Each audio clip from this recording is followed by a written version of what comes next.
안녕하세요. 마돈나입니다. 저희 너무 오랜만에 찾아뵙죠. 그 연휴도 길었지만 그동안 우리한테는 큰 변화가 있었는데 정권이 바뀌었습니다. 그렇죠? 네. 근데 어제 5.18이었어요. 37주년. 어제 어떠셨어요? 5.18을 마주하는 기분이 찬희쌤 남다를 것 같았을 텐데. 네.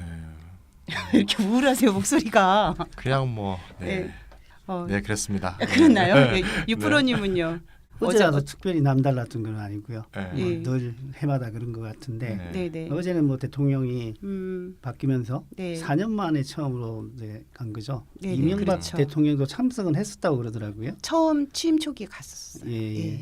여튼 어제 연설 내용이나 이런 것을 보면 네. 확실히 많이 바뀌었다. 네네네. 그런 걸 확인할 수 있었다. 이 네. 정도입니다. 저는 뭐 5.18 정신을 헌법에 기재한다 이건 좋은 생각인 것 같습니다. 예, 그 연설문 참 감동이었었어요. 음. 저는 이제 격세지감이 느꼈던 게 이명박 정권 초기에 이제 신묘역을 갔었어요. 5.18 기념식에 이제 혼자 갔었는데 그때 검색대는 없었던 것 같고 그때 막 여경들이 저를 둘러싸고 가방을 뒤지고 막 이랬던 기억이 나요. 초대장이 없는 사람들 그래요? 들어가기 힘들었거든요. 아, 예. 그래서 기분 나빠가지고 구묘역 가서 혼자 막걸리를 기울였던 그 기억이 나는데 이번에는 그냥 검색대 정도만 설치했다고 그러더라고요.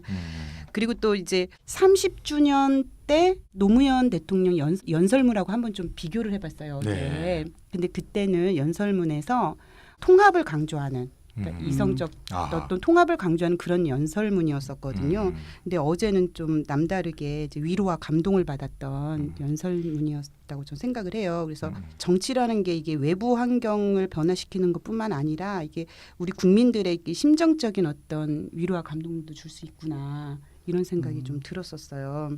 저는 이제 정치라는 게 예. 사실 원내 정치 네네. 무슨 정당과 무슨 정당이 뭐 국회의원이 몇 명이냐 네네. 그런데 정치의 본질이 있는 게 아니라 네네. 대중의 힘, 네. 또 이제 거리의 힘, 네네. 조직화된 집단의 힘 네네. 이런 게 실제로 정치에 작용한다는 거. 네네. 사실 그때 노무현 대통령 당선이야말로 뭐 어떻게 보면 민주당으로서는 재집권인데 네. 어쨌든 간에 뭐 어떤 세력을 밀어내면서 네. 집권한 건 아니지 않습니까? 그렇죠. 지금은 이제 사실상 버티고 있던 박근혜 세력을 밀어내고 네. 대중의 힘으로 사실 집권한 것이기 때문에 네네. 그건 절차적인 민주주의의 과정을 거치긴 했지만 네네. 이런 것이 정치에 작용하고 있다고 봅니다. 그래서 예. 이게 이제 뭐 대규모 어떤 옛날 개념으로서 큰 혁명까지는 못 되지만 네네. 대중의 어떤 시위만으로도 이런 힘을 얻을 수 있다는 것은 네네. 어떤 의미에서는 이제 시적인 의미로서는 혁명이다 이렇게 네네네. 말할 수도 있다 이런 생각이 듭니다. 그러니까 대중의 어떤 조직된 힘을 성공적으로 보여준 결과 이제 그것 때문에 오히려 더 감동이라고 전 생각을 해요. 네네.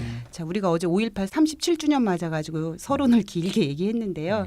인사 좀 해주시죠. 지금 우리가 아직 소개 안 하고 계속 하고 소개도 안 있었거든요. 했군요. 예, 유프로입니다. 오랜만에 뵙습니다. 네, 네. 찬혜쌤입니다. 네, 반갑습니다. 정말 네. 너무 오랜만에 뵈서 반갑네요. 예. 근데 이게 이제 정권이 바뀌고 나서 벌써부터 문재인 대통령에 대한 적극적 지지자 그리고 조금은 냉정한 태도를 견지하는 분들 사이에 좀 신경전이 벌어지고 있더라고요. 그래서 한경호에서 고생하고 애쓰시는 기자님들이 계신데 또 욕도 좀 먹고 있는 것 같고, 예, 그래서 좀 화이팅 좀 외쳐드리고 싶고요. 그리고 새로운 정부를 맞이하는 민주시민의 바른 태도는 무엇인가 이걸 좀 요즘은 생각을 하게 됩니다. 또 이제 무조건적인 지지도 당연히 문제겠지만 특히 이제 저도 눈물을 흘리고 감동을 받고는 하는데 너무 그 문재인 대통령 일거수일투족이 SNS에 올라오는 거 보면 이거 이러다가 또 신격화되는 거 아니야? 또 헝가리치기 하는 거 아닌가 이런 좀 두려움이 있어요. 막 좋아하다가 또 기대에 못 미치면 또 바로 또 헝가리치기처럼 떨어지는 거 아닌가 이런 걱정이 좀 행가래치듯이. 예, 행가래치듯이 이제 행가래치기가 되는 거 아닌가 하는 게 좀 걱정되기도 하고요. 또 이제 무조건적인 반대도 좀 문제가 될 거라고 생각을 해요. 우리 전에 이제 고 노무현 전 대통령에 냉담했던 그 진보 그룹에 대한 트라우마가 이런 불안들을 좀 만드는 거 아닌가 이런 생각 들고요. 그래서 지지와 비판이 무조건적으로 이루어지지 않기 위해서는 새 정부의 정책 방향을 좀 신중하게 검토해야 될 필요가 있다 이렇게 생각을 합니다. 저는 말이요 그게 최근에 이제 뭐 이런 얘기들이 하는데요. 뭐 한경호가 네네. 보수 언론과 같다.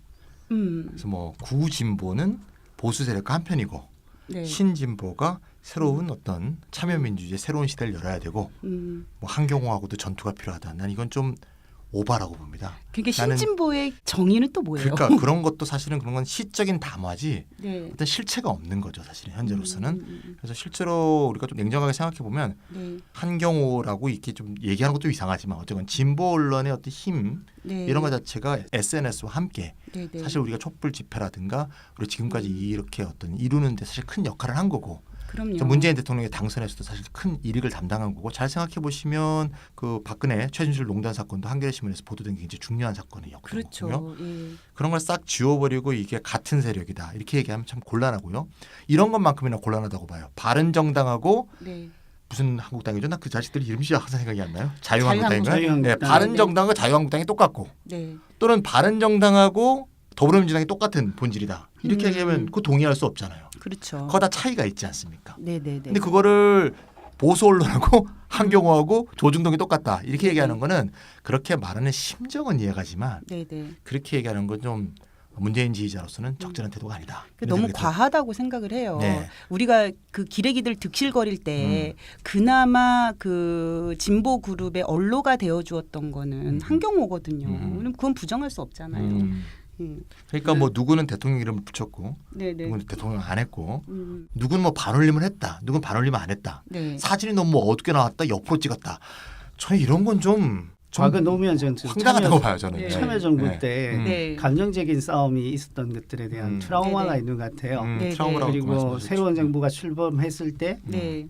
좋은 분위기에서 순조롭게 출발했으면 하는 바람이 과잉이 된 거 아닌가 하는 정도로 생각을 합니다. 네. 그래서 저도 저는 그래요. 이제 문재인 대통령과 음. 그 이제 집권 정당이 네, 네. 보수 세력과 계속 끊임없이 싸우는 한에 있어서는 네, 저는 네. 무조건적 지지하고요. 예, 예. 만약에 보수 세력과의 싸움을 게을리하거나 만약에 두려워하거나 네, 네. 회피하거나 안 하는데 하는 척하거나 그러면 네, 네, 네. 그건 비판해야 되는 게 아닌가. 네. 그런 일반적인 자세만 우리가 견지하고 있으면 네. 지금의 정권 교체 사태를 바라보는 정확한 어떤 관점을 갖고 있는 게 아니냐. 저는 네. 그렇게 생각해요. 근데 오히려 네. 지금 찬희 선생님 말씀하신 것처럼 이런 입장에 사람들이 전 대다수라고 생각을 해요. 맞아요. 그렇죠. 예, 근데 이제 일부 뭐 문재인 지지 일부 미꾸라지가 설레발 치는 거예요. 예, 예. 오히려 예. 그 순조롭게 문재인 대통령이 정책을 펼쳐나가는 데 있어서 좀 나쁜 영향을 끼치지 않을까 이런 생각이 좀 들어요. 맞아요. 되게 좀 쓸데없는 그 논쟁 예, 이런 예. 거. 현 정부가 한경으로 다 떨구고 네, 뭐로 네. 쓴다는 거예요, 대체? 제 말이요. 예.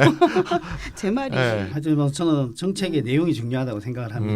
물론 네네. 정책의 내용을 실천하려고 하면 예, 예. 국민적 공감대를 얻어야 되고 네. 그렇기 때문에 정치적 행위라는 게 상당히 중요한데 네, 네. 그렇죠. 그래도 없는 내용을 관철시킬 수는 없는 거거든요. 네. 네. 맞습니다. 예. 그래서 우리가 이런 이제 감정적인 싸움에 우리는 놀아나지 말고 절대 안 예, 됩니다. 절대 안 네. 되겠죠. 그래서 냉정하게. 이렇다는 어쨌거나 네. 정책을 가지고 얘기하는 팟캐스트이기 때문에 네네.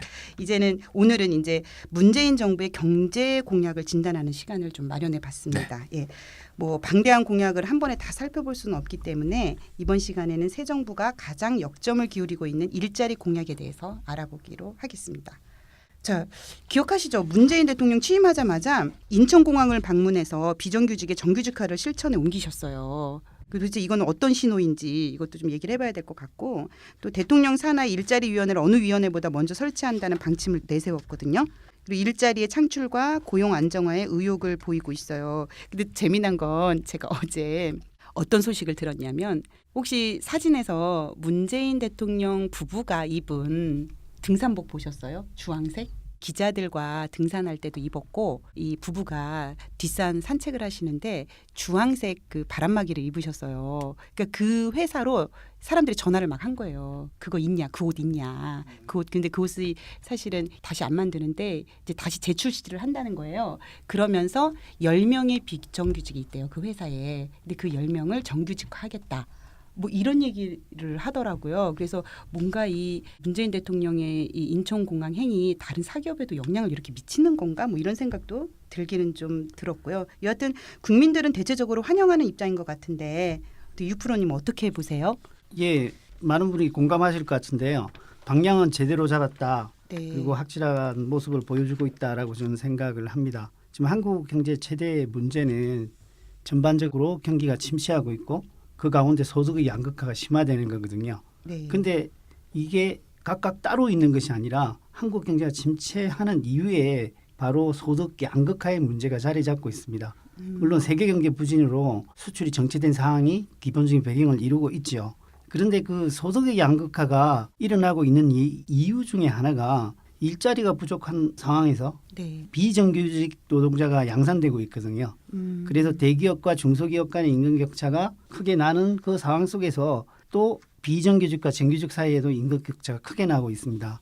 이것을 해결하지 않고는 서민들 생계가 개선되기 힘들고 전체 경제에 경기가 회복되기를 기대하기도 힘들거든요. 예. 근데 이런 점에서는 문재인 정부가 방향을 정확히 잡고 전향적인 모습을 보여주고 있다고 생각을 합니다. 네. 불안전 노동이 심화됐다는 것도 우리 다 알고 있고요. 네. 그래서 고용이 안정화돼야겠죠. 또 그다음에 실업이 많이 증가했고 경기 침체됐으니까 네네. 고용 창출도 굉장히 중요한 거고요.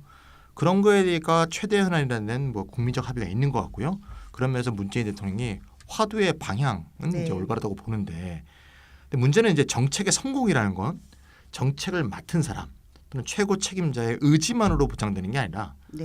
정책 정책 자체에 대한 면밀한 검토가 필요한 거 아니겠습니까? 그렇죠. 그리고 인천공항공사 뭐 몇 명, 만 명이라고 했죠. 그러니까 네. 비정규직을 딱 정규직화하는 거, 그런 거는 어떤 개별 기업에 대해서는 가능한 일인데 네. 그걸 사회 전체에 과연 할 수 있을 것인가, 이런 문제는 또 다른 문제거든요. 그렇죠. 예, 그래서 예. 그렇게 관철되지 못하면 굉장히 그의 반사적인 실망감도 또 크게 될 수도 있기 때문에 정확한 정책 설계가 좀 필요한 게 아니냐. 또 그다음에 또 보수 세력의 반대도 직면할 수 있고요. 그렇죠. 그래서 그런 것에 대해서 좀 평가를 좀 해봐야 되지 않을까 싶습니다. 그러면 어떻게 좀 순서를 잡아볼까요? 제 생각에는 이미 구체화되고 있는 문제부터 좀 짚어봤으면 좋겠는데, 이 비정규직의 정규직화인데요. 네네. 찬희 쌤, 비정규직의 정규직화에 대한 이야기들을 좀 더 네. 얘기를 좀 해주시면 우리나라가 좋겠는데. 이제 그 외환 위기를 거치면서 네. 굉장히 유연성이 이 노동의 유연성이라는 말이 너무 좋은 것 같아, 그렇죠? 네. 예. 네, 노동의 유연성이 굉장히 커져갔고요. 네네. 지금 총 임금 노동자, 즉 월급 받고 일하는 사람이 1,963만 명이거든요. 뭐 외우기 어려우니까 2천만 합시다. 2천만 2천만. 정도, 예. 2천만의 임금 노동자. 네네. 우리나라 인구가 한 5천만 조금 넘잖아요. 네. 그러니까 인구 중에서 이제 5천만 중에 2천만이 이제 월급 노동자인데, 네. 그 월급 노동자 중에서 비정규직이 3분의 1, 644만 명입니다. 근데 문제는 이제 전체 노동자의 3분의 1이 비정규직이라고 볼 수 있는데, 네. 좀 다른 각도로 보면 사내에 있는 하청이 또 있거든요. 아. 사내 하청까지 포함하면 900만 명 정도니까 네. 2천만에 900만이니까 한 45%, 50%에 육박하는 것이 비정규직 혹은 사내 하청이다, 이렇게 말할 수가 있습니다. 그 사내 하청은 무슨 의미예요? 그게 이제 사내 하청이라는 것은 원청 기업이 있고 하청 기업이 있는데 네. 그 두 기업 간에 이제 하도급을 계약을 하는 거지 않습니까? 네네. 네. 그런데 원래 보면은 하청 기업들이 업무를 할당받아서 그 업무를 자기 사업장에서 보통 하거든요. 네. 사내 하청이라고 하는 것은 업무를 할당받아서 자기 기업에서 생산이나 서비스 활동을 하는 것이 아니라 네. 원래 업무를 네. 줬던 원천 기업 사업장 내에서 네네. 전체 일의 일부를 맡아서 같이 이제 자기 독자적으로 기업 사업장을 갖는 것이 아니라 네네. 원래 사업장에서 하청 기업 노동자들이 일하는 걸 말하는 거죠. 아, 그러면 이제 같은 공간에 출근해가지고 일은 하는데 이게- 노동자마다 어떤 사람은 원청 기업의 직원이고 어떤 사람은 하청 기업의 직원이다, 그런 이렇게 거죠. 보면 되겠네요. 예. 네. 똑같이 그러니까 자동차 조립을 하고 있는데 네네. 얘는 원청의 정규직, 네네네. 그래서 또 원청의 비정규직, 네. 그다음에 하청업의 사내 하청, 네. 이게 섞여 있는 거죠. 쉽게 얘기해서 동일 노동의 동일 임금이 전혀 아닌 거죠. 그래서 사내 하청 경우에는 네. 그 노동자들이 하청 기업의 정규직 노동자를 하더라도 그 지위나 처우는 거의 비정규직에 가까울 수가 있죠. 그렇죠. 아, 원청 그렇구나. 기업의 정규직 노동자보다 훨씬 임금이 떨어지니까요. 되게 세분화돼서 차별하고 있네요. 그러니까 현재 문정부는 임기 내에 공공부문에서 비정규직의 제로화를 목표로 제시했잖아요. 근데 공공부문 실태는 어때요? 네, 이제 공공 부문은 조금 적죠, 확실히. 2016년 말 기준으로 보면 네네. 공공기관 노동자는 한 40만 명 정도밖에 안 됩니다. 아, 그래요? 이중 비정규직은 한 12만 명. 그렇구나. 퍼센티지 많습니다. 그 중에서 30%에 해당하고요. 네네. 이 12만 명 중에서 이제 3만 8천 명이 직접 고용이고, 네네. 나머지 이제 8만 2천 명 정도가 또 간접 고용입니다. 오. 그래서 문재인 정부는 이제 공공기관 비정규직을 이제 정규직화하는데, 네. 시작은 이제 국민의 생명 또는 안전 관련된 업무, 뭐 소방 업무 같은 거 있죠. 네. 상시 지속적 업무를 수행하는 부분부터 정규직화를 시작하겠다 이런 방침을 갖고 있습니다. 그렇구나. 이 제 생각에는 그 이미 신문에서 언급한 내용인데요. 지난 정부 박근혜 정부 시에 공공기관 경영 효율화 방침이라는 게 있었어요. 네. 그 방침에 따라서 공공기관 노동자들을 비정규직으로 외주화하는 일을 했었거든요. 네. 그 사람들이 우선적으로 정규직으로 전환되지 않을까 생각을 합니다. 아니 그러면 지난 정부에서는 비정규직화를 추진했다는 말씀이세요? 네, 예, 그렇죠. 했죠. 예. 지난 정부는 이제 신자유주의 기조하에 있었거든요. 그래서 기본적으로는 공기업을 민영화한다라는 방침이 기조였고, 그 민영화는 당장 하지 않더라 하더라도 공기업이 사기업처럼 이제 운영되기를 원했거든요. 네네. 그러다 보니까 이제 공공기관이나 공기업을 평가하는 데 있어서 이윤, 효율성의 기조에서 평가를 했어요. 그러다 보니까 인건비를 줄여야 되고 네. 하는 필요성들이 존재하게 되는 거죠. 그러니까 하청을 주듯이 외주화해서 네. 간접 고용을 하는 거죠. 간접 고용을 했던 거죠. 그게 장려되다시피 한 거죠. 그러면은 이 원칙에 있어서 문재인 정부는 전 정부와의 차별화 혹은 어떤 다른 변화를 기했다 이렇게 평가할 수 있는 건가요? 네, 그 좀 전에 그 유프로님이 이제 지난 정부는 이제 신자유주의 기조에 있었다고 했는데요. 네네. 뭐 그런 식의 용어를 쓴다면 지금의 이제 문재인 정부는 사회적 자유주의, 이거는 이제 소셜 리버럴리즘이라고 그러는데요. 네네. 기본적으로 시장을 중시하는 정책을 갖고 있지만 노동자 보호, 사회 보호 이런 걸 강화하겠다는 네. 자유주의 기조화에서 사회적 어떤 경제 또는 사회적 보호 이걸 좀 결합시키는 그런 식의 노선이 있다고 볼 수 있고요. 따라서 이제 박근혜 정부하고는 노동시장 정책이 약간 좀 궤를 달리할 수밖에 없고요. 네네. 박근혜 정부는 이제 노동시장의 유연화, 또 민영화 이런 거를 이제 강조한 반면에 네네. 문재인 정부는 지금 노동시장 정책의 기초가 노동자 보호에 중심을 두고 일단 실천을 하고 있다 이렇게 볼 수 있습니다. 노동시장의 유연하라. 네. 유연화. 유연하라. 네. 이명박 정부 때부터 지난 박근혜 정부 때까지 아주 자주 접했던 말인데 사실상 노무현 정부 때도 노동시장 유연화 얘기는 좀 많이 슬슬- 추진했죠. 예. 네.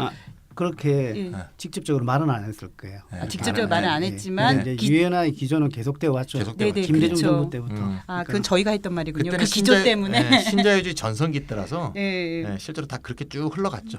외환위기 이후에 그렇게 되어 왔죠. 네. 그러니까 노동시장 유연화라는 게 네. 노동자들을 쉽게 자를 수 있다 뭐 이런 거잖아요. 네, 그런 뜻 그렇습니다. 아니에요? 예. 그러니까 신자유주의 기조 때는 이제 김대중 정부가 사실 그 외환 위기 때 네네. 집권했지 않았습니까? 네네. 그러니까 이제 그런 관점에서 그냥 신자유주의를 확대했죠. 그 기조화에서 노무현 정부도 그때 있었고. 그러니까요. 네. 그래서 저희가 이제 그때부터 노동시장 유연화가 됐다 막 이런 얘기를 하고 있는데 노동자를 쉽게 해고할 수 있도록 하는 게 어떻게 경제에도 이로울 수 있는지 저는 어떤 그런 생각을 어떻게 할 수 있었는지 저는 논리 자체를 이해하지 못하겠거든요.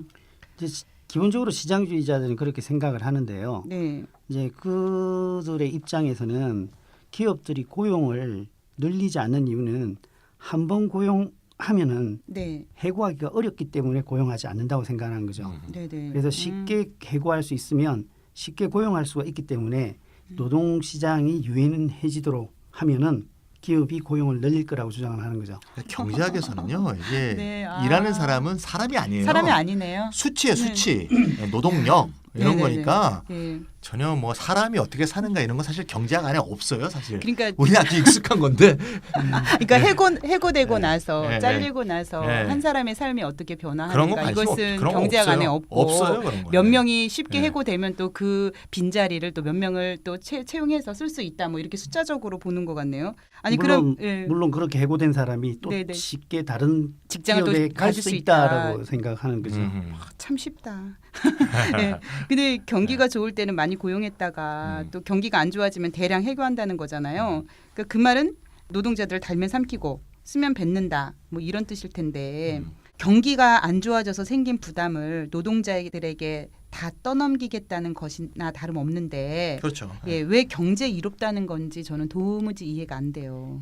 왜냐하면 이제 고용의 주체는 기업이거든요. 네. 기업이 잘 되어야 된단 말이죠. 기업이 잘 되어야 경제가 좋아진다라고 딱 생각을 하고 있기 때문에 네. 기업의 이윤 추구를 마음껏 보장해주면은 보이지 않는 손에 의해서 경제가 이상적인 상태로 간다라는 거죠. 근데 저로서는 도저히 받아들일 수 없는 신념인데요. 이게 이런 게 이제 이데올로기예요, 이데올로기. 그러니까 참. 뭐 신자유주의 시대에는 굉장히 유행했고요. 지금 이제 문재인 정부는 이제 들어선 시대가 좀 달라진 건데 네. 신자유주의가 지금 다 거꾸로지고 있잖아요. 신자유주의가 이제 위기로 접어들고 있는 상황이고 네. 유럽에서 뭐 브렉시트 우리가 좀 많이 보지 않았습니까? 그렇죠. 그래서 전 세계적으로 지금 신자유주의가 지금 위기에 서 있기 때문에 오히려 문재인 정부가 이런 노동 보호 이런 측면에서 정책을 펼치기에 좀 좋지 않을까? 네, 신자유주의 이데올로기를 격파하는 데 좀 유리한 조건이 아닌가 이런 생각이 듭니다. 그러면 문 정부는 그런 신념과 결별했다고 이렇게 봐도 돼요? 너무 극단적인가? 그 질문이. 점은 분명한 것 같아요. 네. 그래도 이제 아직까지 우리나라에는 이제 야당에 이제 반대도 있고 여러 반대자가 있지만 네. 그 노동 시장에 대한 정책 태도 면에서는 문재인 정부는 노동 시장 유연화가 아니라 노동자 보호에 이제 방점을 찍고 있다 할 수 있을 것 같아요. 네. 이제 그런 차원에서 비정규직화의 정규직화를 내세우고 있는 거죠. 아, 그렇구나. 그러면 다시 본론으로 돌아와서 비정규직화 문제에 대해서 이야기를 좀 나눠봤으면 하는데요. 사실 공공 분야는 정부의 의지대로 할 수 있는 부분이잖아요. 그렇죠. 예, 그러면 정부의 의지가 확고하다면 임기 내 공공부문 비정규직 제로 시대가 열리는 데는 어려움이 없나요? 물론 어려움이 따르겠죠. 한 번의 12만 결정으로 명. 네, 예. 저의 한 번의 바람이죠. 결정으로 이루어진다고 한다면은 아마 지난 정부도 했을 거예요. 한 번의 결정만 한다면은 일단은 뭐 예산의 어려움이 있죠. 네. 근데 공공기관의 정규직 인건비는 네, 예산에서 지급을 하거든요. 그렇겠죠 아무래도. 예, 정부가 비정규직을 정규직으로 전환을 대폭적으로 해버리면 총 인건비의 범위를 넘어서게 됩니다. 네, 이제 그렇게 되면은 예산이 더 투여가 돼야 되고요. 네. 또 공기부의 경우에는 출자금 자체를 확대해야 합니다. 아, 출자금 확대에 대해서 좀 설명을 해주시면. 투자를 더 해야 된다는 투자를 거죠. 예. 공기업에 대한 투자를 더 예, 해야 예. 된다. 예.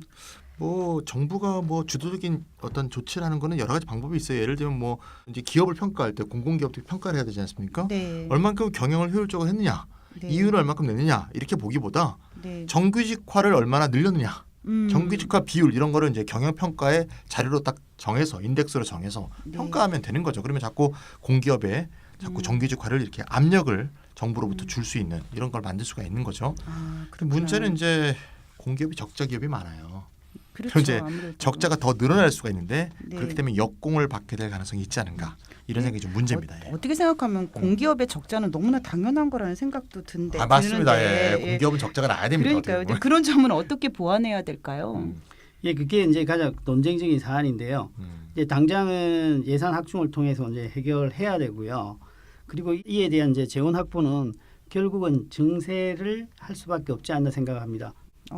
예산을 쓰는데 재원을 어디서 가져오겠어요? 세금에서 가져올 수밖에 예. 없는 거죠. 이제 이 문제와 관련해서는 경제적 문제가 아니라 하나의 규범적 문제를 제기할 수가 있다고 생각을 해요. 네. 이제 무슨 말씀인가 하면은 공공기관, 공기업을 포함한 공공기관의 재정적인 정상화를 위해서 비정상적인 고용 형태를 유지하는 것 자체가 문제가 있다라는 거죠. 이거는 결국은 재정적인 어려움을 노동자들에게 부담시키겠다라는 것이거든요. 정상적인 고용 형태는 주어진 것으로 생각해야 되는 그렇죠. 거죠. 예. 네, 네. 우리가 기업 경영을 잘하기 위해서 노예제로 갈 수는 없듯이 네네. 네, 네. 정상적인 고용 형태는 주어진 것이라 생각해야 하고 그것을 전제로 해서 기관과 공기업을 운영해야 된다는 거죠. 저 지금 딱 격한 공감. 그래서 현재 조건에서 네. 정규직화를 하면은 적자를 불러올 겁니다. 네. 그렇게 되면 형평에 맞는 정세를 통해서 재원을 조달하면 된다라는 거죠. 네. 결국은 재정적 어려움을 노동자들을 비정규직화시켜서 부담을 떠넘길 것인가 아니면 고소득 계층에게 세금을 부과해서 재원을 확보할 것인가. 네. 결국은 이 부담을 고소득층에게 넘길 것인가 저소득층에게 넘길 것인가의 문제라는 거죠. 아, 네. 그렇게 볼 수 있네요. 네, 네. 어쨌건 뭐 이런 문제는 좀 더 디테일한 정책이 좀 필요한데요. 네. 예를 들어서 이제 비정규직을 이제 정규직으로 전환하면 다 좋을 것 같잖아요. 네, 네. 근데 정규직으로 전환되는 사람들 중에서 그걸 반대하는 사람들도 있어요. 노동자 자신이. 아, 노동자가요? 네. 그 왜 그런가 하면 네. 공기업 지금 정년이 60세 아닙니까? 그렇죠. 근데 내가 지금 61살이라고 보세요. 음. 근데 정규직 전환되면 나가야 되잖아요. 바로 은퇴해야 네, 예를 들면 되네요. 59세야. 네. 정규직 전환되면 1년 뒤에 난 해고야. 근데 지금 보통 비정규직의 경우에는 보통 70세까지. 네, 네. 예를 들면 뭐 부산대 청소 노동자는 보니까 자료에 뜨면 72세까지로 그렇구나. 비정규직으로 이렇게 고용이 예, 보장이 돼 예, 있다는 예, 거예요. 예. 그러니까 여기까지 일할 수 있는데 갑자기 음. 정규직화돼서 이런 문제가 생기지 않습니까? 그래서 이런 건 이제 정규직으로 전환했을 때 네. 정년 문제가 어떻게 되는가 하는 문제가 또 남아 있고요. 되게 디테일한 문제네요. 네. 그러니까 자기 이해관계에 따라서 반대할 수도 네. 있으니까. 그러니까 다 또 정규직화하고 네. 또 그다음에 이 정년직 다 연장이 되면 또 민간 기업과 형평성 문제가 또 있잖아요. 그렇죠. 이게 좀 쉬운 문제가 아닙니다. 아하. 그리고 이제 좀 더 근원적으로 보면 지금 이제 우리가 지금 얘기한 게 네. 공공기업의 비정규직의 정규직화인데 네네. 이런 건 이제 모범으로 해서 민간 기업에게 이제 확산시키거나 네. 이렇게 한다는 건데 과연 그게 민간 기업의 그 수많은 비정규직은 어떤 문제를 어떻게 해결해야 될 것인가? 사실 그런 문제에 대해서 사실 지금 답이 없는 거라서 네. 신정부가 헤쳐나가야 될 곳이 많지 않은가 이런 생각이 듭니다. 그러니까 뭐 의지만으로 되는 것도 아니고 네. 그러네요. 그러면 다음으로 공공부문 일자리 창출에 대해서 좀 알아보도록 하죠. 제 생각에는 이게 가장 핵심이 아닌가 생각을 하거든요. 국가가 예산을 사용해서 일자리를 직접 창출하는 거. 이거에 대해서 또 어떻게 생각하세요, 유프로님? 이것도 여전히 예산 문제에 부딪히게 되죠. 우리가 기승전 예산이네요. 그 이제 신정부가 출범하고 나서 이제 공공 일자리 창출을 위해서 10조 원의 추가 경정 예산안을 편성하기로 이제 공약 때부터 이야기를 했거든요. 네. 여기에 대해서 적지 않은 학자들이 반대를 하고 있습니다. 그러니까 최근 한 언론에서 조사한 바에 따르면 학자들이 20%가 이 입장에 반대를 해요. 아 그래요? 이제 정치권에서도 대규모 실업 상태도 아니고 네. 경제 침체 국면에 완전히 빠져든 것도 아닌데 네. 왜 추가 경정 예산을 편성하느냐라고 하면서 반대하겠다라는 입장을 이미 표명하기도 했죠. 네. 이 언론에서 조사한 바에 따르면 학자들의 약 20%가 반대 입장을 피력했다고 말씀하셨잖아요. 근데 이거 예, 뭐 예. 설문조사 그거밖에 안 했어요? 그러니까 그렇네요. 가만히 보니까 학자들이 언제 20% 이렇게 반대가. 바람직해진 거죠? 한 90%는 돼야 되는 것 같은데 완전히 지금 예. 분위기 잡네요. 그러니까요, 예, 정부한테 분위기가. 안 찍히려고. 야, 진짜 이 학자들 경제학자 정말. 이 자식들 진짜. 아. 나 진짜. 근데 여하튼 뭐 말이 되냐 20%가 진짜 6%? 근데 우리 확인해 봐야겠어요. 학자들하고 같이 하는 방송인데 이렇게 얘기해도 되는 죄송합니다. 건가요? 우리는 제도권이 아니니까. 자, 네. 좀 네. 자중하시고 네. 예, 유프로님 계속해 주세요. 예, 일단 정치권에서도 반대 네. 입장을 이미 표명했어요. 추가 네. 경정 예산안에 이제 반대하겠다. 네. 그거는 이제 국가재정법을 무력화시킬 수 있다라는 건데요. 원래 국가재정법에 보면은 추가 경정 예산을 편성할 수 있는 조건이라고 하는 것은 대규모 실업 상태거나 네. 경기 침체 국면에 완전히 빠져들었을 때 하는 것이다. 이렇게 돼 있나 봐요. 네. 지금은 그런 상황이 아닌데 네. 물론 경제는 안 좋지만 그런 상황이 아닌데 왜 추가 경영을 편성하려는 하느냐? 그것도 일자리를 나라가 직접 만들려고 하는 그런 사업에 일자리는 기업이 창출하는 건데 네. 이런 논리인 거죠. 아하. 그참 추경은 뭐 태어나서 처음 있는 것도 아니고 그러니까요. 이런 논리가 참 적절하지 않은 게 특히 이 시점엔 더욱더 적절하지 않은 게요. 네. 지금 이게 갑자기 생긴 정부잖아요. 그렇죠. 지금 갑자기 생긴 정부죠. 올해 예산은 이거 박근혜가 짠 거잖아요. 예. 그렇죠. 박근혜 짠 거 갖고 어떻게 일을 해요? 말도 안 되는 거지. 그렇죠. 예. 그러니까 박근혜 탄핵으로 갑자기 들어선 정부이기 때문에 그러니까 새로운 정책을 펴야 되는 거고 예산안을 새로 짜야죠. 그러니까 당연히 예산이 안 맞으면 네. 추경 짜야 되는 거고. 그 추경은 이번에는 정말 더 불가피한 거 아닐까요? 기조도 불가피한 거죠. 바뀌었는데 예. 기조에 맞는 네. 정책에 맞는 뭐 이런 예산을 이런 거야 이제 짜야지. 꼬투리 잡는 거예요 진짜. 예. 누구예요 도대체? 예. 20%밖에 안 돼. 20%. 20%네. 이제 그런 점도 있고 반대를 하는 이유에는 네. 경제에 대한 관점이 좀 차이가 나기 때문이기도 그렇겠죠. 합니다. 예. 문정부는 다분히 개인주의적인 입장을 취하고 있거든요. 그렇죠. 정부가 재정을 가지고 고용 창출에 적극적인 역할을 해야 된다라는 입장을 가지고 사회적 있고요. 자유주의 입장이죠. 예, 네, 네. 과거 정부나 뭐 반대 의견을 가진 학자들은 뭐 이른바 시장주의적인 혹은 뭐 통화주의적 입장을 취한다고 할 수가 있습니다. 그러면 그런 입장 차이는 어디서 오는 거예요? 이제 그걸 상세히 설명해야 된다면 거시경제학을 질문을 너무 제가 너무 질문 제가 세다. 훅 들어갔나요? 아니요. 그 뭐 거시경제학에 대해서 네. 다 설명해도 그게 충분히 설명이 안 될 텐데 네. 핵심만을 말씀드리면요. 반대견에는 우선 정부에서 예산을 들여서 일자리를 창출하면 그 영향으로 민간의 일자리가 축소될 수 있다라고 주장을 합니다. 이제 예를 들어 볼게요. 아 그래요? 그렇게 영향이 커요?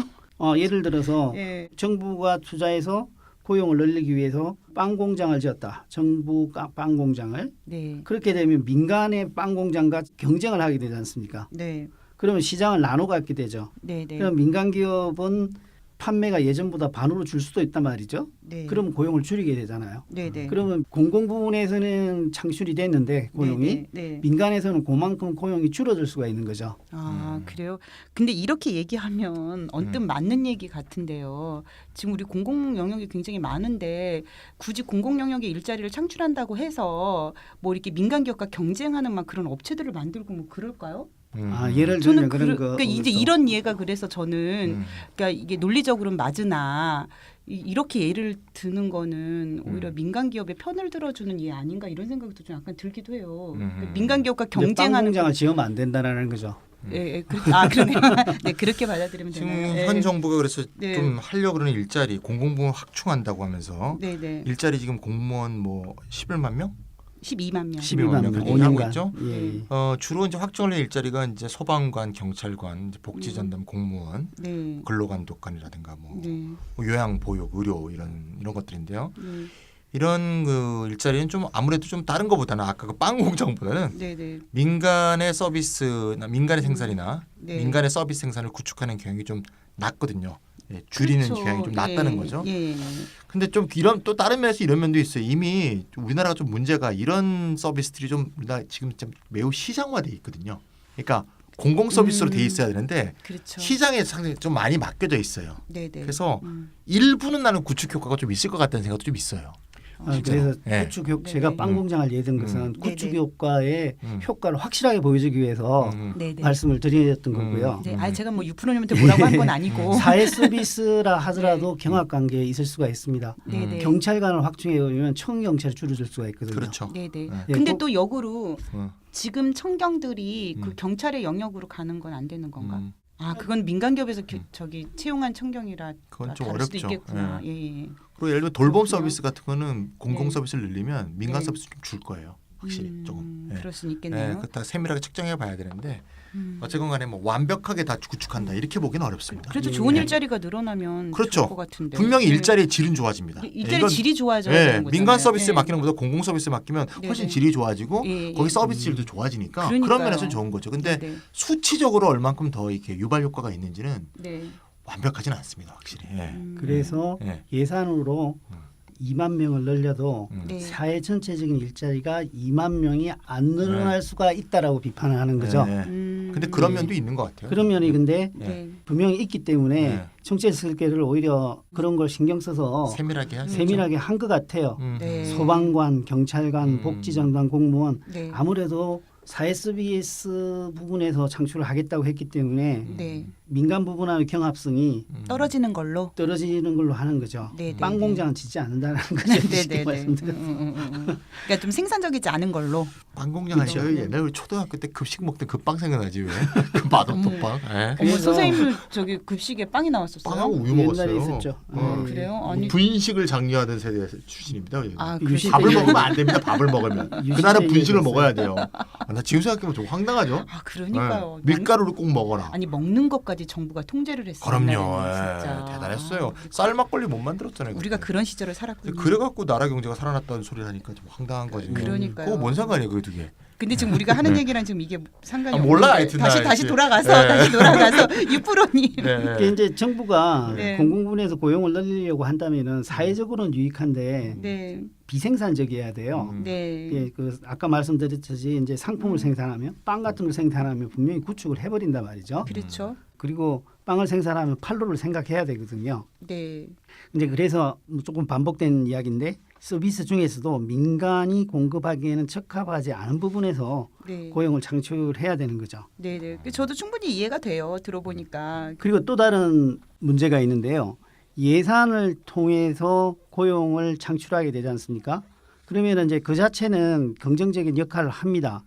그 고용을 창출해서 경기를 부양하지 않습니까? 네. 근데 예산을 마련하려고 하면 세금을 걷어야 되잖아요. 네, 네. 그러면은 예산을 사용해 가지고 경기는 부양하고 고용은 창출하는데 네. 국민으로부터 세금을 거둬들이기 때문에 그만큼은 국민들이 지출을 하지 않잖아요. 아. 하던 것을 하지 않게 되기 때문에 네, 네. 민간 부분의 경기를 위축시킬 수 있다. 아. 민간의 소비나 투자, 네, 네. 기업의 투자나 예. 가계의 소비를 오히려 위축시켜서 공공 부분을 통해서 경기를 부양해도 민간 부분이 세금을 많이 거두는 바람에 네. 위축될 수 있다라고 반대를 하는 거죠. 그러니까 그게 또 얘기가 그렇게 되네요. 그러니까 세금을 걷어서 예산을 마련해서 고용을 창출하면 공공 부문은 경기 부양을 하지만 민간 부문은 그만큼 위축될 수 있다. 뭐 이런 뜻이네요. 근데 그것도 하나의 분명한 반론이 되긴 되겠어요. 얘기 들어보니까. 예, 그래도 저는 그것이 효과가 날 수밖에 없다. 긍정적인 효과가 난다고 생각을 하는 건데요. 네. 제 생각에는 고소득층의 정세를 통해서 예산을 조절하면은 경기 부양의 민간 부분의 경기 위축의 정도보다는 네. 공공 부분에 의한 경기 부양의 효과가 클 거라고 봅니다. 아 그래요. 왜냐하면은 증세와 예산을 통한 이제 고용 창출을 하게 되면은 소득 재분배 효과가 나거든요. 그러니까 고소득층으로부터 저소득층으로의 부의 분배가 일어나기 때문에 네. 소비 성향이 높은 저소득층으로 부가 옮겨가기 때문에 경기 부양의 효과가 더 크게 날 것이다라고 생각을 합니다. 네. 그 뭐 쉽게 이해할 수 있어요. 예를 들면 월 100만 원 버는 사람이다. 네. 네. 근데 옛날에 세금을 20만 원 내다가 네. 세금을 50만 원 내게 됐어요. 그럼 20만 원 세금 낼 때 80만 원을 다 썼을 거 아니에요. 그렇죠. 그럼 30만 원을 더 가져가면 50만 원밖에 못 쓸 거 아니에요. 그렇죠. 그럼 세금을 더 뺏겼기 때문에 네네. 소비할 수 있는 소비력이 떨어지니까 경기에 나쁜 영향을 미칠 거 아니겠습니까? 그렇죠. 네. 저소득층한테 세금을 뜯어가면 이런 일이 생긴다는 거야. 그렇죠. 근데 고소득층 한번 생각해 보세요. 100억 버는 사람이 있어요. 네. 20억 세금을 내고 있었어요. 그럼 네네. 80억 쓰냐고요? 안 쓰죠. 안 쓰죠. 네, 다시 80억 다 투자하고 쓰고 뭐 딴 데다 다시 투자하고 네. 뭐 외부로 빼돌리고 뭐 또는 또 외국에 여행 가서 쓰고 뭐 이러지 않습니까? 그렇죠. 네, 근데 네. 20억 낼 걸 예를 들면 30억을 낸다고 해서 네네. 소비의 감소 효과가 별로 없거든요. 그러니까 지금 6% 굉장히 중요한 얘기했는데 네. 증세를 평균적으로 모든 국민의 세금이 올라간다. 이렇게 생각하면 답이 안 나오는 거예요. 아. 그게 아니고 고소득층의 증세를 통해서 네네. 예산을 조달하고 이걸 통해서 소득재분 효과를 쫙 주면 네네. 예산 조달도 되고 네. 국민 경기에 나쁜 영향도 주지 않고 또 소득재분배 효과도 있고 네. 뭐 만사형통이죠. 그런데 우리는 이렇게 생각하는데 네. 분명히 이제 조중동이라든가 이런 애들이 네. 뭐 증세에 대한 중산층의 저항이 되면서 막 난리 날 거예요. 분명히 신문에서 뭐 중산층이 마치 세금을 많이 내는 것처럼 사실 자기들이 많이 내는 건데 그러니까 그런 문제 생길 거고 또 그러면 이제 또 국채를 발행한다고 이제 정부가 얘기하면 네. 정부 부채 비율이 높아진다. 이런 식으로 분명히 신문에 날 거예요. 지금 우리 청취자분들 기대하고 계세요. 분명히 날 거예요. 그래서 이렇다 해서 들은 얘기 벌써 시작하는구나 이렇게 네네. 생각하시면 돼요. 네. 그래서 그 부분을 어떻게 잘 헤쳐 나가는가가 네. 문재인 정부의 이제 정치력에 달려 있다고 생각이 네. 듭니다. 네. 분명히 이런 반대가 나올 거거든요. 네네. 정세에 대해서는 조세 저항이 나올 수 있다. 그리고 국채를 발행하면 정부 부채율이 높아질 수 있다. 많아지죠. 여기에 대한 반론, 이론적인 준비도 충분히 갖추고 있어야 되고 네. 그거를 통해서 국민적 공감대를 강범위하게 형성해 놔야 그렇죠. 예산을 통한 고용 창출이라는 것들을 실천에 옮길 수가 있다라고 생각이 들어요. 증세를 하는 것과 적자 재정을 편성하는 거는 어떻게 달라요? 뭐 정부 입장에서는 돈 생기는 건 똑같은데요. 네. 돈이 일단 생기죠. 근데 증세는 네네. 이제 세금을 올리는 거고요. 네. 네, 그래서 이제 아까 이제 고소득층한테 증세를 잘해서 네네. 이제 증세에서 예산을 조달하는 좋은 방안을 만들기 위한 이제 증세 동맹, 네네. 국민적 증세 동맹이 맞아, 우리가 필요하고, 그때 얘기했었지. 네, 증세 국민적 동맹. 증세 동맹을 위한 네. 촛불 네네. 이런 촛불의 마음에 어떤 우리가 합의가 필요한 거고요. 네. 적자 재정을 편성하는 건 이제 정부가 국채를 발행해서 음. 돈을 빌려오는 거죠. 그래서 그 국채를 산 사람이 국내에 있으면 민간으로부터 이제 갖고 오는 거고, 네. 국채를 외국 사람이 사면 이제 해외에서 이제 갖고 오는 거고, 뭐 이런 거죠. 그렇게 되면 이제 국가 부채가 높아지는 면이 있는데요. 우리가 여러 번 했지만 우리나라 국가 부채 굉장히 좀 작습니다. 네. 예, 그때 저희가 방송했었죠. 네, 일본은 뭐 GDP의 250%를 넘었잖아요. 네. 네. 우리나라는 GDP의 60%인가요? 60%. 60%밖에 안 되기 때문에 큰 문제가 아닙니다. 그래서 현재로서는 오히려 네. 소득 불평등, 네. 그다음에 이런 게 문제인 거지. 이게 지금 국가 부채 전혀 문제가 안 되기 때문에 어쨌건 그런 얘기가 나올 거라는 걸 우리가 대비해서 거기에 맞는 우리의 이제 의식 편성, 네네. 그다음에 우리가 싸울 수 있는 어떤 의식 어떤 개조 예. 필요하다 의식 이런 생각이 편성, 듭니다. 의식 개조, 예.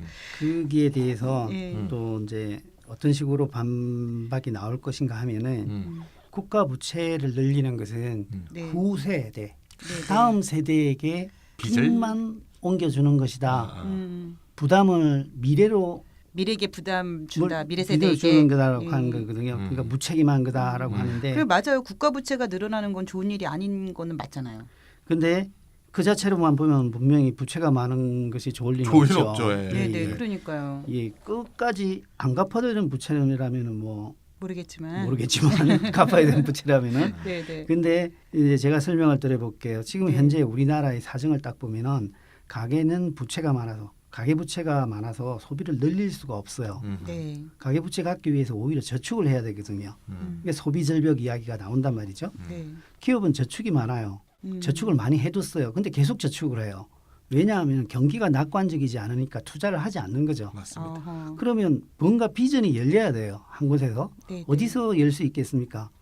정부가 부채가 늘더라도 지출을 늘려서 경기를 먼저 부양해야 된다고 생각을 해요. 아 그렇구나. 그러면 경기가 살아나잖아요. 네. 경기가 살아나면 세수가 늘어납니다. 그럴 수밖에 없겠죠. 그래서 예. 빚을 줄이는 거죠. 음. 그러니까 동시에 민관과 정부가 동시에 부채를 늘려갈 수는 없단 말이죠. 네. 그러면 먼저 정부가 네. 부채를 늘려서 경제가 잘 돌아가게 만들어 놓은 다음에 네, 네. 정부 부채를 줄여가는 거죠. 세수를 늘려가지고. 아 그러니까 우리가 소비를 많이 하게 되면은 뭐 직접세를 내지 않더라도 우리가 소비하면서 간접세들이 많이 예, 거치니까 예, 예. 하는 얘기신가 보죠. 그것도 그렇게 이해해도 그런 돼요? 거고 네, 기업이 잘 되면 정부가 음. 경기를 부양시켜서 기업이 영업 수익을 많이 올리게 되면 세금도 많이 내게 되는 거죠. 그런 거죠.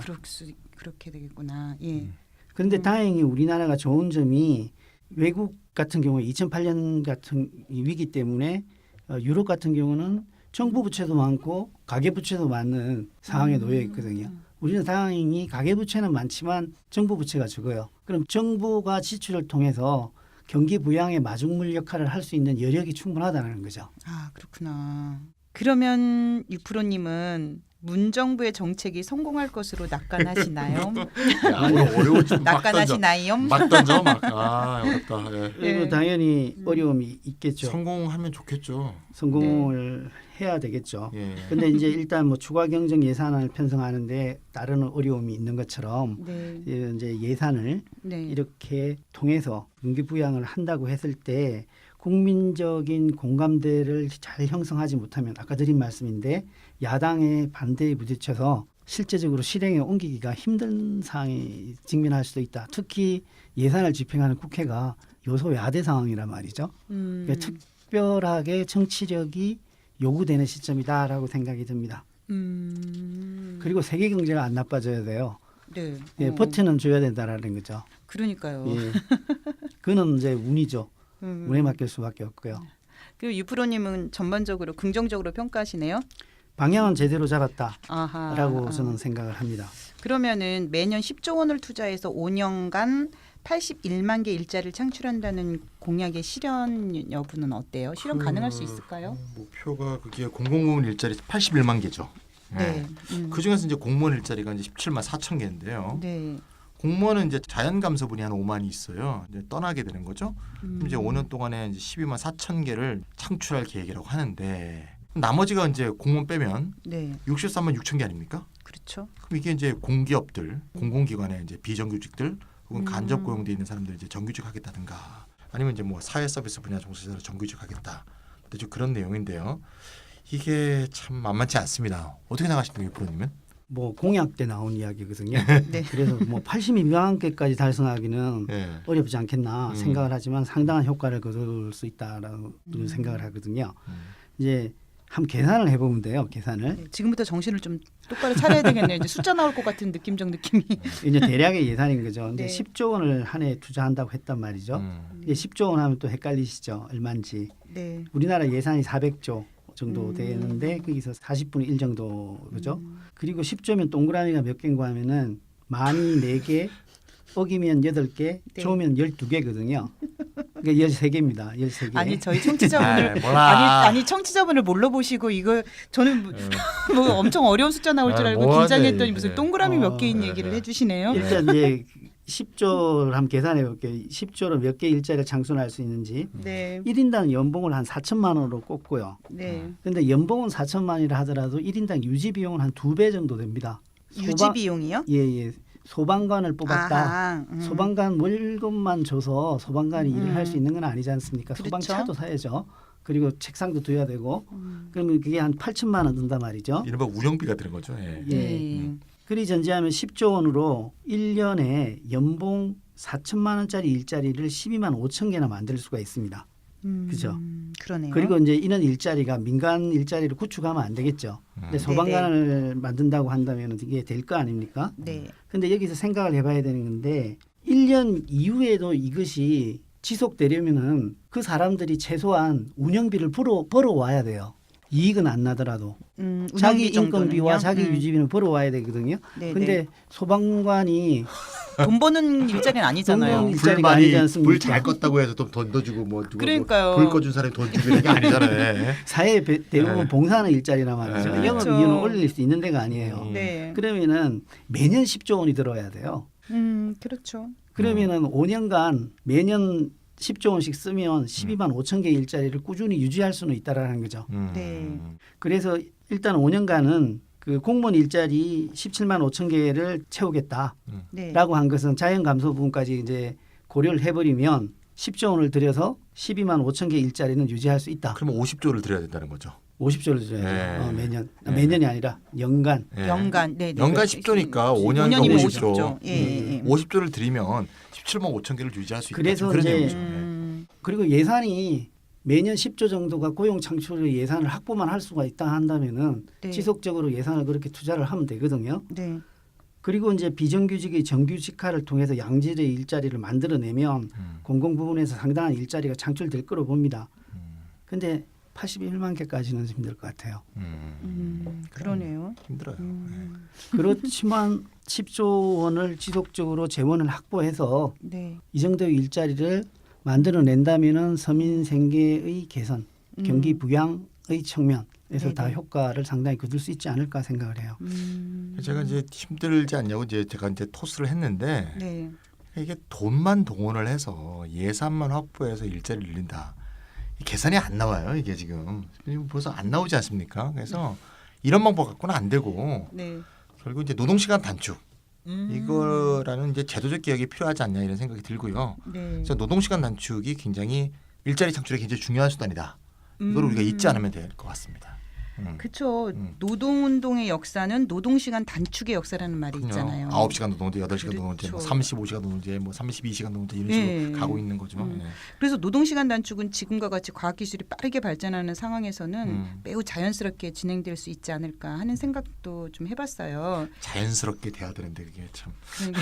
그런데 실제 현실은 또 그렇지 않은가 보더라고요. 네, 네. 먼저 현재 상황과 문정부가 제시하는 개혁의 방향은 어떤 것인지 좀 찬희쌤 말씀 좀 해주세요. 일단 뭐 공약을 한번 보면 말이죠. 네. 노동시간 단축 뭐 모든 후보들이 다 공약을 내걸었어요. 요새 뭐 일단 되고 보자라는 걸 이제 박근혜가 나쁜 선례를 남겼기 때문에 그렇죠. 그냥 뭐 아무거나 막 던져요. 그냥 지가 할 것도 말 건지. 정책 차별이 네. 없어.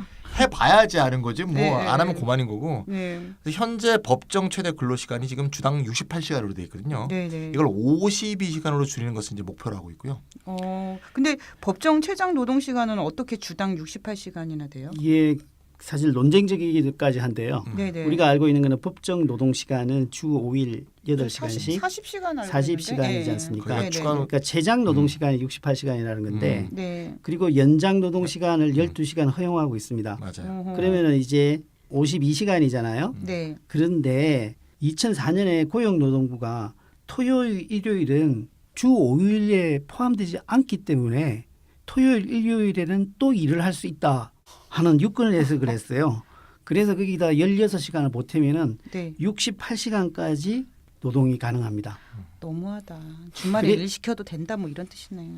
주 5일 주 5일 40시간이기 때문에 네네. 토요일, 일요일은 주 5일에 포함되지 않는다라고 유권 해석을 한 게 있어요.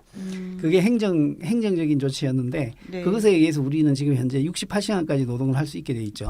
시간당 최저임금이 작으면요. 네. 먹고 살기 위해서 이 추가 노동시간을 해서 먹고 살려고 하게 되는 경향이 생길 수밖에 없어요. 그러니까 그러니까요. 실제 자꾸 노동시간이 늘어나게 되는 거죠. 지금 우리나라가 그런 상황인 거고 음. 한노사연이라고 있어요. 한국노동사회연구소. 네. 1월에 내놓은 이제 노동시간 실태와 단축 방안 보고서를 보니까 네. 현행법을 위반해서 주 52시간을 초과하는 장시간 노동자 거기 이제 통계에 따르면 300만 명이 넘어서 한 345만 명 정도 된다고 돼 있는데요. 네네. 이 사람들한테 주 52시간 상한제를 전면 도입하게 되면 새로운 일자리가 59만 개에서 무려 77만 개까지 생긴다는 통계를 제시하고 있습니다. 아하 그렇구나. 근데 말이죠. 이게 이제 쉽지가 않아요. 왜냐하면 기업 입장에서 먼저 한번 봅시다. 네. 노동 시간을 단축을 안 하려고 하겠죠. 왜냐하면 노동 시간을 단축시키면 네. 노동자를 더 많이 고용해야 되잖아요. 그 돈이 더 들고요. 당연히 유지 비용이 많이 들죠. 아까 말했잖아요. 임금에다가 유지 비용도 더 들거든요. 예. 예. 그러니까 당연히 기업은 싫어하죠. 그래서 고용을 늘리기보다는 당연히 기존 노동력을 더 굴리려고 합니다. 기업이 일반적으로 그런 경향을 갖고 있죠. 네. 대기업 뭐 보통 우리나라는 다 재벌 기업들인데 이 사람들은 이제 당연히 또 어떤 논리를 들이대냐. 국제 경쟁력이 약화될 것이다. 그래서 노동 시간 단축에 반대할 공산이 매우 크죠. 진짜 이거 황당한 얘기인데 국제 경쟁력이 강한 그 선진국들은 도대체 뭐야? 이렇게 선진국들은 다 우리보다 노동 시간 짧잖아요. 네네. 예. 그리고 이제 자유한국당이나 바른정당이나 네. 이런 정당들은 당연히 이제 법 개정을 반대할 가능성이 매우 높습니다. 네. 그런 움직임은 뭐 이미 나타나고 있는데요. 음. 이제 지난 정권 때 문제가 많이 됐던 정경련 네. 산하의 한국경제연구원이라고 있습니다. 네. 그 연구원이 연구한 바에 따르면은 노동시간 단축이 시행될 경우에 임금 상승분이 약 1,754억, 인력 보충에 따른 직접 노동 비용이 약 9조 4천억 원, 법정 외 복리비가 약 2조 7천억 원. 이래서 총 기업이 부담해야 되는 추가 비용이 연간 12조 3천억이나 된다라고 이렇게 연구 결과를 내놓았어요. 이 정도로 비용 부담이 크게 나온다. 그래서 노동시간의 급격한 단축은 경쟁력을 약화시킬 것이다라고 참 이야기하는 거죠. 정경련 산하 연구원 답네요. 요새 어용 지식이 거의 요새 유행어였잖아요. 네. 이게 자본, 재벌 어용 지식이네 뭐 전형들이죠. 이렇게 해서 막 다 합쳐갖고 막 조조 막 때리기가 굉장히 무섭지 않습니까? 그러니까요. 마치 우리나라 막 망할 것 같고 막 경쟁력 떨어질 것 같고. 우리나라가 근데 노동 시간이 OECD 최장이잖아요. 최장. 이건 아마 일반 네. 청취자분들 이미 다 알고 다 계실 알죠. 거예요. 예. 그러니까 이렇게 만약에 국제 경쟁력 강화를 위해서 우리가 장시간을 이렇게 노동해야 한다면 네. 국제 경쟁력을 포기해야죠. 그건 뭐 그러네. 예, 뭐하러 해? 왜 그걸. 경쟁력 예, 높여가지고 높여갖고 굳이? 뭐 네. 사람 다 죽어나가는데 그 뭘 높일 그러니까. 게 뭐 있어요? 그러네요. 그래서 노동 시간을 연장하는 방식으로 경쟁력을 얘기하면 안 되는 거고 네. 노동 생산성 향상이나 기술 혁신을 통해서 국제 경쟁력 향상을 해야 되는 것이지 노동을 더 많이 시켜서 네. 더 많이 일하게 해서 음. 이렇게 하면 오히려 기술 혁신도 안 되고 품질 개선도 안 되고 네. 사실 국제 경쟁력이 떨어진다는 게 사실 역사적으로 사실 입증되어 온 바가 있죠. 네. 사실 인건비를 줄여서 이윤을 올리겠다라고 하는 방침은 기업으로서 스스로 그 장기적인 전망을 어둡게 하는 거거든요. 사람은 24시간밖에 살지 않단 말이에요. 하루에 네네. 더 늘릴 수는 없잖아요. 그죠? 네네. 그렇기 때문에 다른 영역에서 기술 혁신, 품질 개선을 통해서 국제 경쟁력을 향상시켜야 되는 것이지 네. 사람만 이렇게 쥐어짜서 하는 네네. 것은 하는데도 한계가 있는 거죠. 그러니까요. 근데 이제 기업 입장도 이제 그런 거고요. 더 문제는요. 노동자 입장인데 아까 제가 네. 조금 말씀드렸는데 노동자 입장에서는 지금 이제 노동 시간을 줄여요. 이제 네네. 52시간으로 줄였어요. 네네. 못 먹고 살아요. 그러니까요. 네, 40시간을 줄였어요. 못 먹고 살아요, 이제. 그러니까 월급 시간 줄이면 네. 아니, 월급이네. 노동 시간 줄이면 그만큼 월급이 줄어들기 때문에. 네, 지금 뭐 자동차 공장이라든가 대기업의 네네. 노동자들이 더 많이 특근, 네.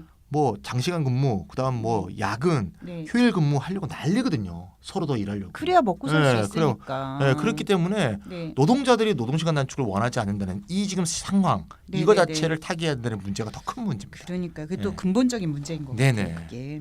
예, 그렇습니다. 그게 또 이런 문제가 일어나는 것이 우리나라 임금 지불 체계 문제에서 기인하는 바가 큽니다. 네. 이제 임금에는 기본급이 있지 않습니까? 네. 그리고 이제 추가 노동을 하면은 그에 맞는 수당을 받게 되잖아요. 그런데 우리나라는 전체 임금에서 기본급의 비율이 상당히 적습니다. 대부분 노동자들이 추가 노동 수당을 통해서 부족한 임금을 보전하거든요. 네. 네. 그리고 이제 추가 노동을 하게 되면 1.5배를 더 받게 되죠. 그래서 노동 시간을 단축해 버리면은 임금이 줄어들기 때문에 노동자들이 바라지 않는 현상이 나타나고 있는 거죠. 네. 특히 뭐 이제 대기업 중에서 우리나라 대표적인 기업이 자동차 산업이 있는데요. 네.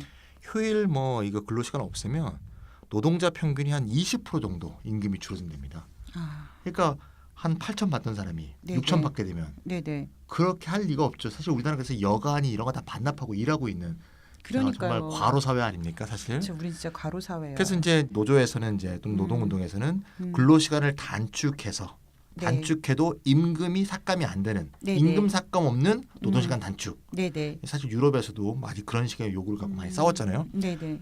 이거를 재벌은 난 해줄 수 있다고 봐요. 사실은 그런 재벌은 여력이 해줄 수 있습니다. 그러니까 그게 저는 해답이라고 생각을 네. 하는데 근데 문제는 말이죠. 중소기업은 또 사정이 다를 거 아니에요. 재벌이 많지 않아요. 예. 그러니까요. 사실 우리나라 고용의 80%는 중소기업이거든요. 네네. 중소기업은요 감당을 못해요. 음.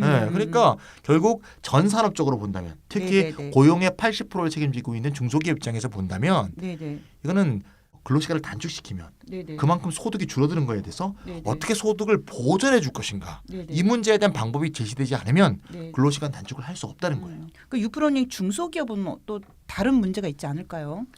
예, 금방 말씀하신 이거 찬희 선생님이 말씀하신 내용하고 뭐 제가 드린 말씀하고 같은 건데요. 네네. 이제 인력난은 문제를 이야기합니다. 중소기업은 지금 인력난을 겪고 있대요. 외국인 네네. 노동자도 많이 지금 예. 수입하고 네네. 있는 근데 좀 거거든요. 이상하지 않습니까? 시간제 노동자들이 넘쳐나는 이 세상에 네. 중소기업의 이 인력 부족이 허덕인다는 게 이해가 잘 안 가잖아요. 그렇죠. 근데 왜 그런가 하면은 노동 시간은 길죠.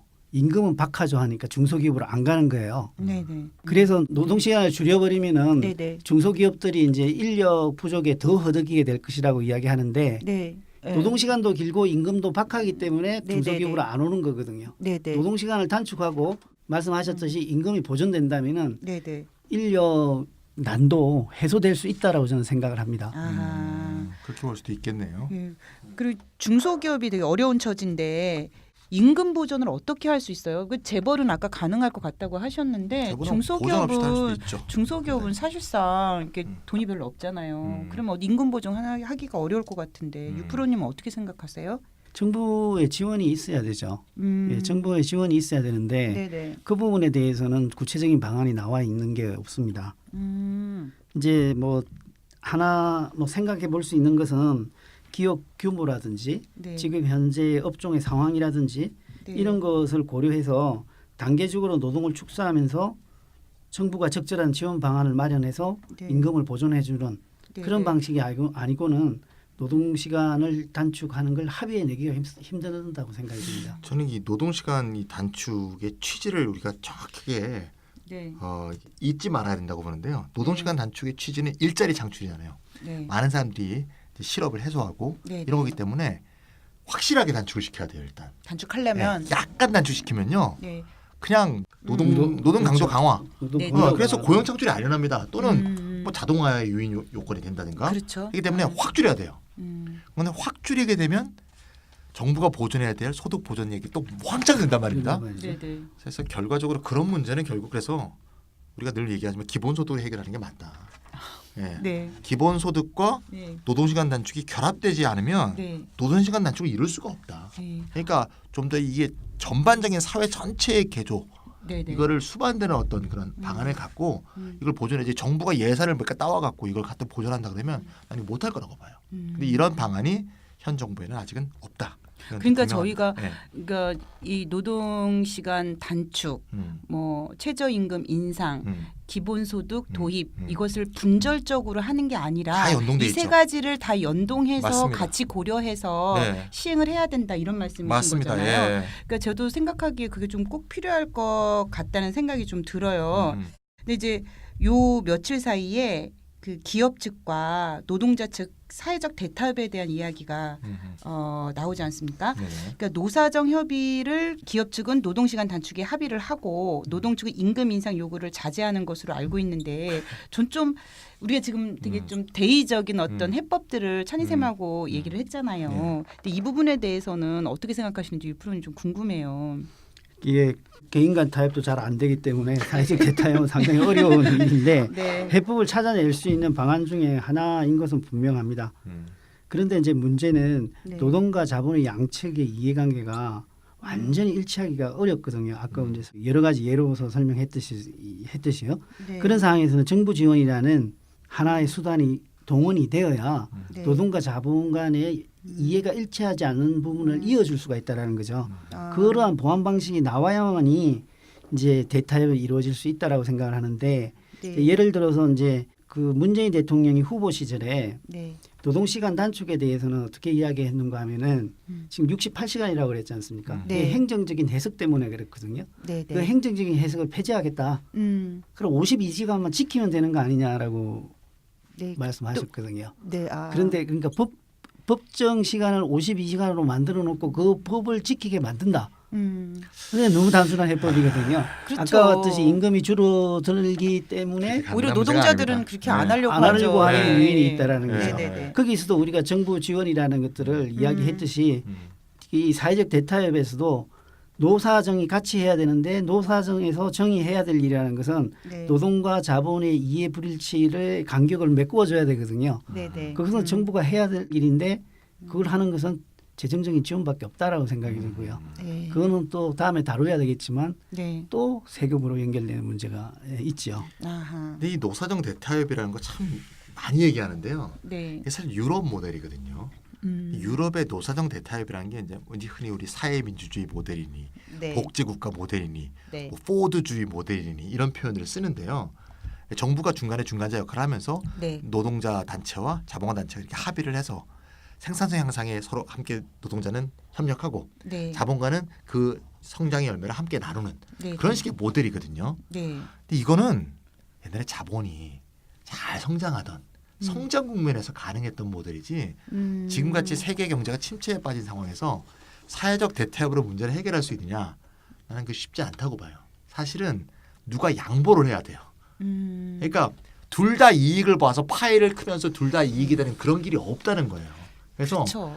이 자본 측에서 양보를 하는 폭이 필요하고요. 네네. 양보할 일을 사회적으로 강제할 수 있는 사회적 힘, 거리의 힘, 동력 이런 게 없이는 이 문제, 일자리 문제, 노동시간 단축 문제, 기본소득 문제 하나도 난 해결되지 않을 것이다. 네. 그런 면에서 이런 네. 걸 해결하려는 정부가 이런 걸 해결할 의지가 있다면 저는 힘을 항상 보태주고자 하는 의지가 있습니다. 네. 찬희 쌤이 힘을 보태면 보태지나요? 아 어쨌건 간에 예. 근데 제가 제가 투표를 했어요. 투표를. 아, 네. 예. 문재인 찍으셨다고요? 아, 누굴 찍었다는 건지 얘기 못하겠지만 하여튼 제가 투표를 그 했습니다. 이제 예. 좀 더 제도적인 측면에서 네. 뭔가 하면은 이제 네. 그 우리나라에는 기업 측과 노동 측을 대표할 수 있는 음. 최고 상급 기관이 없어요. 아, 아하. 이제 서구 같은 경우는 산업별 노조, 그렇죠. 산별로 좀. 산별 네, 노조가 네. 돼 있고 그 산별 위에 또 최고 최상급 기관이 각각 있단 말이죠. 네. 우리가 정경련이 결정을 했다고 해서 기업이 다 따라하는 게 아니죠. 기업이 따라 하는 게 아니란 말이죠. 니네들이 그리고 하시지. 노동측도 마찬가지죠. 네. 민주노총과 한국노총이 모두를 다 대변하지는 못하거든요. 그렇죠. 민주노총 내에서도 뭐 기업별 노조가 사실 쥐고 흔드니까 맞아요. 사실 그게 산별 노조도 아니고요. 그래 그런 면에서 노사정이 합의하더라도 그걸 관철하기가 이제 어려운 점이 좀 있죠. 그렇지만 이제 노동자 측과 기업 측 그리고 정부가 참가한 단위에서 합의를 이루어내고 그걸 법제화해 버리면은 네네. 그 합의 사항을 전체적으로 관철시키는 수가 있거든요. 네네네. 그래서 이제 노사정위원회 이런 네. 것들이 잘 되어야 되는데 잘 뭐 되기를 응원한다. 쉬운 일이 있겠습니까? 네, 잘 되기를 응원한다. 네, 잘 되기를 응원한다라는 거죠. 오히려 저는 정부의 그러니까 정측의 네. 강력한 의지, 뭐 이런 게 더 필요할 때가 아닌가 뭐 이런 생각도 들고요. 네. 오늘 뉴스를 보니까 문재인 정부는 최저임금의 결정도 일자리위원회로 위임할 구상이라고 하더라고요. 이건 어떤 뭐 사례가 있나요, 유프로님? 이런 선례가 있나요? 요즘 네덜란드 모델이라는 이야기가 자주 나오더라고요. 아하. 네, 선거 캠프에서 이렇게 연구를 했나 봐요. 네. 네. 문재인 정부는 이제 네덜란드 모델을 삼아서 우리가 이제까지 이야기했던 사회적 대타협을 추구한다라는 방침인 것 같고요. 네. 일자리위원회를 그러한 구도를 관철시키는 기본 단위로 삼을 생각인 것 같습니다. 아하. 예전에 뭐 노사정위원회가 있었죠. 네네. 그리고 그 김대중 정부 때부터 생겼을 겁니다. 네네. 그게 노사정 협의회만 열면 노측이 나오는 일이 많았기 때문에 이제까지 타협이 잘 안 이루어졌는데 네. 특별히 일자리위원회를 강조하면서 노동시장 문제에 관심을 문재인 정부가 기울이고 있기 때문에 한 번 더 네네. 기대를 해봐야 되겠죠. 아하. 우리가 지금 오늘 한 이야기는 문재인 정부의 일자리 정책에 대해서 좀 일반적인 이야기들을 해본 것 같아요. 그래서 다음에는 혹시 기회가 되면 우리가 사회적 대타협 구도에 대해서 좀 구체적으로 이야기를 해보면 어떨까 이런 생각도 좀 들어요. 뭐 이야기할 주제는 많죠. 네네. 뭐니 해도 중요한 뭐 재벌 개혁 네네. 이야기도 있고요. 그리고 뭐 사회적 대타협, 네. 공정거래위원회 위원장이 김상조 씨가 되지 않았습니까? 예, 제가 예, 그렇죠. 다뤄볼 만하겠죠. 예, 그러니까요. 네. 예. 이게 오늘 다뤄봤듯이 사안별로 구체적인 것까지 좀 언급하려고 하면은 내용이 네네. 상당히 방대하거든요. 네네. 그래서 이제 주제를 네. 오늘 한번 여러 가지를 다루었는데 네네. 하나씩 포커싱을 해가지고 해야 될 것 같아요. 재벌 개혁 네네. 그리고 사회적 대타협, 네네. 뭐 이미 다뤘지만 노동 시간 단축 네네. 이렇게 주제를 각 좀 나누어서 좀 길게 좀 다뤄봤으면 합니다. 요즘 우리 청취자분들 청취 소감을 좀 들어보면은 청취자분들 수준이 되게 높으시더라고요. 그래서 지금 유프로님 말씀하신 것처럼 우리가 이야기한 이야기들을 좀 더 구체적으로 전문적으로 좀 해줬으면 좋겠다 이런 요구들이 있어서 제가 좀 부탁드려본 말씀입니다. 네. 근데 네. 뭐 어차피 이런 면이 있어요. 지금 우리가 좀 검토할 지 공약 위주로 좀 보고 있잖아요. 네, 실제로 사실 어떻게 될지 몰라요. 왜냐하면 지금 현 정부가 네, 지금 인선하는데도 지금 아직 지금 좀 고생이 많지 않습니까? 그렇죠. 가장 이제 중요한 인선들을 했는데 네, 네, 중요한 장관 인선도 안 됐고요. 네, 네. 지금 그래서 지금 아직 정책을 구체적으로 관찰하는데 아직 지금 시작을 사실 못한 상태이기 때문에 예. 그때 또 구체적인 정책이 나올 때마다 예, 나올 예. 우리가 그때 예. 또 아, 이제 그러니까요. 평가를 하고 예, 예, 이거 잘못됐다, 이건 이렇게 바꿔야 된다, 이건 옳다 이런 식으로 얘기를 해야 되지 않을까 싶습니다. 네, 네. 예. 그러니까 지금 장관을 지금 임명하지 않는 이유가 그런 얘기가 있더라고요. 그러니까 청문회를 해야 되잖아요. 그럼 청문회하면 다시 처음부터 막 발목 잡힐 일도 많고 막 굉장히 복잡해지기 때문에 우선은 그게 필요하지 않은 인사부터 이렇게 임명을 한다 이런 얘기도 들리더라고요.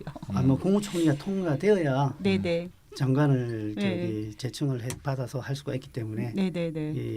그래서 그런 건가요? 시간이 더 걸리죠. 아하, 뭐 신정부 그렇구나. 정책 쪽에 좀 관계 있는 사람한테 물어보니까 지금 네. 정책 얘기할 상황이 아니라 그러더라고요. 인선이 안 돼갖고 지금 아, 그러네요. 골치 아파 죽겠답니다. 예. 그 저는 이렇다의 바람이 있는데 아까 찬희 쌤이 그러셨잖아요. 네. 이제 좀 하는 거 봐서 우리가 또 평가도 하고 이렇게 또 다른 방향으로 좀 이렇게 제시도 좀 하고 하자 그랬는데 우리가 이제 어쨌거나 지금 현 정부가 이제 초기니까 좀 우리가 좀 힘을 실어주는 그런 그 취지에서 좀 한 발 앞서서 이렇게 가야 되지 않냐, 저렇게 가야 되지 않냐를 이렇게 평가도 평가지만 우리가 좀 미리 제시해주고 얘기해 주면 어떨까 싶은 바람이 있어요. 물론 우리를 인용하지 않을지는 잘 모르겠지만. 그럴 수만 있다면 네. 좋지요. 네. 자, 오늘 이렇다 55회 문재인 정부의 일자리 정책에 대해서 살펴봤는데요. 우리가 이렇다에서는 이제 앞으로 문재인 정부의 구체적인 정책이 나올 때마다 그것을 면밀하게 검토하는 일을 계속 해 나가도록 하겠습니다. 네. 예, 오늘 이렇다 55회 들어주셔서 감사합니다. 네. 안녕히 계세요. 안녕히 계세요. 계세요.